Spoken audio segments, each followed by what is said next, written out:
आज केवळ मी आपलं अभिनंदन नाही करत आहे, तर देशातल्या तमाम देशभक्तांना अभिवादन करत आहे।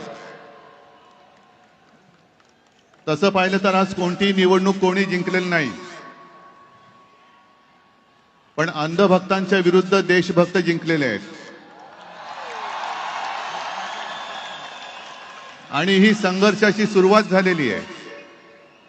हा संघर्ष भाजप विरुद्ध भारत असा हा संघर्ष आहे।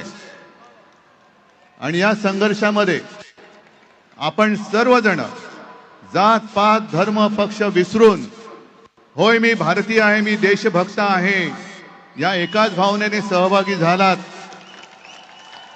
आणि मी कालच म्हटलेलं आहे की एका झुरळाने हुकुमशहाला नमवलेलं आहे। हा खरा विष्णूचा अवतार आहे, हा खरा विष्णूचा अवतार आहे। आणि मला मोदीजींना सांगायचंय की मोदीजी, की आता तरी देशाकडे लक्ष द्या। ते तुमचे मंत्री त्यांचं काम सोडून पक्ष फोडण्यामध्ये बिझी आहेत, त्यांना म्हणा आता देशाचं काम करा। कारण अर्थमंत्री आपल्या निर्मलाबाई घसरत्या रुपयाबद्दल बोलत नाहीत, महागाईबद्दल बोलत नाहीत, पण पेपर फुटीचे फायदे समजून सांगतायत।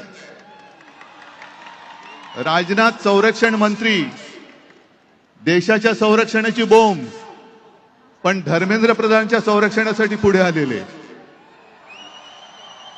आपले खड्डा मंत्री नाही, रस्ता मंत्री, ते इथेनॉल वरती बोलतायत। हा पुढचा विषय नक्की आहे,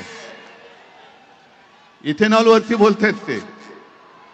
आणि मोदींना मला सांगायचंय की तुम्हाला तुमच्या लाडक्या धर्मेंद्रला मंत्रिमंडळातून काढताना किती यातना झाल्या, त्याहीपेक्षा जास्त यातना हे आता आपण ज्यांना श्रद्धांजली वाहिली त्या मुलांच्या कुटुंबियांना, त्या मुलांनी जेव्हा जीव दिला तेव्हा झाल्या आहेत।